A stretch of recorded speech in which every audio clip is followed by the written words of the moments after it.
मैं हूं जहांगीर रियासत, न्यूज़ एफ के में आपका स्वागत है। शहर हमारा तो फिक्र भी हमारी। अनीस कुरैशी राबोडी से बात करने के लिए हमारे साथ तैयार। विशालगढ़ पर उस घटना स्थल पर क्या क्या हुआ और क्या खुलासा करने के लिए हमारे साथ मौजूद राबोडी से अनीस कुरैशी। सर बताइए। आदाब, नमस्कार। जो विशालगढ़ की घटना हुई है वो बेहद निंदनीय है, शर्मनाक है। महाराष्ट्र की धरती के ऊपर एक कलंकित करने वाली वो घटना है। कुछ जातिवादी शक्तियां, असामाजिक तत्वों के लोग शिव प्रतिष्ठान के नाम पर पिछले कई दिनों से, महीनों से, सालों से ये महाराष्ट्र की जो एकता है, अखंडता है, यहाँ की कौमी एकजुटता है, इसको खत्म करने की कोशिश कर रहे हैं। संभाजी भिड़े नाम का व्यक्ति जो हमेशा से विवादों में रहा है, मनोहर कुलकर्णी जिसका नाम है, जिन्होंने अपना नाम परिवर्तन करके संभाजी भिड़े रखा है, शिव प्रतिष्ठान के नाम पे अलग अलग तरीके से, कभी हिंदू सकल समाज के नाम पर, कभी शिव प्रतिष्ठान के नाम पर इस तरह का जहर बोने का उन्होंने काम किया है। और मुझे ताज्जुब उस बात का है कि छत्रपति घराने के वंशज संभाजी राजे, ऐसी कैसी उनके साथ में घटना हो गई। बहुत बड़ा दुर्भाग्य है। उन्होंने सोचना चाहिए कि वो किस घराने से ताल्लुक रखते हैं। मी समस्त हिंदू बांधवांना सांगू इच्छितो की मला असं वाटतं की संभाजी राजे यांचं रक्त पांढरा झालेलं आहे। बहुतेक ते संभाजी भिडेचे शेतातले आंबे खाऊन खाऊन त्यांचं रक्त पांढरा झालेलं आहे। कारण ही शिकवण छत्रपती शिवरायांची असू शकत नाही। छत्रपती शिवराय या महाराष्ट्राचे आराध्य दैवत आहे।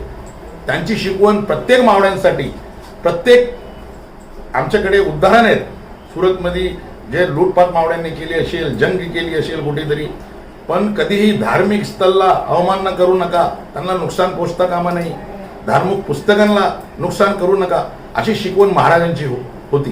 पण हे छत्रपती शिवरायांचे मावळे होऊ शकत नाही। इन्होंने कोल्हापुर की धरती ही क्यों चुनी? क्योंकि कोल्हापुर की धरती वो धरती है जो पुरोगामी महाराष्ट्र जो कहलाती है। क्योंकि राजश्री शाहू महाराज जो आरक्षण के जनक है, जिन्होंने समस्त भारतीयों को आरक्षण देने का वहां से काम किया, सबको साथ लेके चलने का काम किया, उस धरती, उस पवित्र धरती को, उस पावन धरती को नापाक करने का काम, जो घिनौना काम इन्होंने किया है, महाराष्ट्र की जनता उसे माफ नहीं करेगी। और भाजपा की सरकार ये जानती है, समस्त उस केवल और केवल मुसलमानों को डराने के लिए, धमकाने के लिए, क्योंकि जिस तरह जो महाविकास आघाड़ी को लोगों ने समर्थन देके वोट दिया, तो यहाँ की एकता को तोड़ना चाहती है। अरे तुम्हाला लाजा वाटली पाहिजे, शरम वाटली पाहिजे।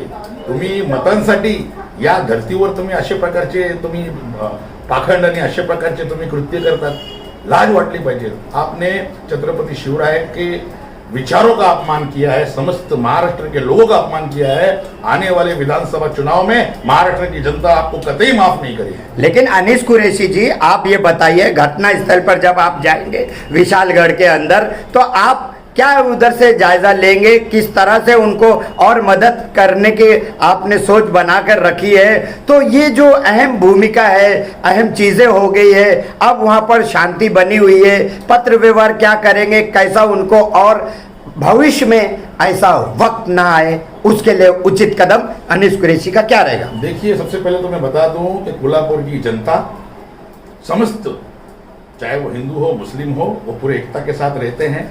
छत्रपति शाहू महाराज बहुत अच्छा काम वहां पर कर रहे हैं, उन्होंने दिलासा दिया है। हमारे सतेज पाटिल, बंटी पाटिल बहुत अच्छा काम कर रहे हैं। हम लोग वहां पर गए थे, साथ में हमारी बहन राजापुर की, क्योंकि ये जो आपको समझना होगा, ये जो घटना हुई है, ये जो गाजापुर में जो घटना हुई है, ये पहला कोल्हापुर में नहीं था, ये जिला रत्नागिरी में ये आता था। मगर शाहू महाराज ने 100 साल पूर्व जब इसे अपने उसमें लिया, रहमान शाह मलिक साहब की जो दरगाह है, उस दरगाह पे जाने के लिए जब वहाँ के लोग, राजापुर के लोग और हम लोग जब वहाँ पहुंचे, तो पुलिस ने 168 का नोटिस दिया। हमें परवानगी नहीं दी, परमिशन नहीं दी, और किसी प्रकार का हिस्सा नहीं हो, गलतफहमी नहीं हो, इसलिए लोग वहाँ गए नहीं। मगर काम अच्छा चल रहा है, मस्जिद का काम भी दुरुस्त हो रहा है, हो चुका है। और भी बहुत बड़ी, मैंने कहा ना कि ये महाराष्ट्र के ऊपर कलंक है। हर एक आदमी, चाहे वो किसी भी धर्म का हो, हिंदू हो, मुस्लिम हो, या सिख हो या ईसाई हो, जो भी महाराष्ट्र में रहता है वो दुखी हुआ है, आहत हुआ है। ये कोई यूपी बिहार नहीं है, ये महाराष्ट्र है।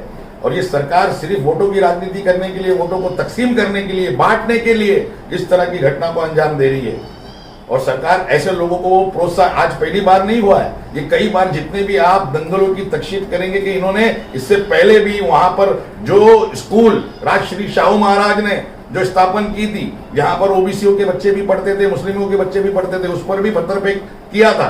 तो ये मुसलसल कोशिश हो रही है उनकी, यहाँ छत्रपति शाहू, फुले और अंबेडकर के विचारों पर हमला हो रहा है, और ऐसा हम हरगिज भी होने नहीं देंगे। यानी कि आप तैयार है विशालगढ़ में अगला इंटरव्यू न्यूज एफ के साथ? इंशाल्लाह जरूर तैयार है हम, डन। पूरी तरह से हम तैयार हैं। मैं हूं जहांगीर रियासत, आप देख रहे थे न्यूज एफ के।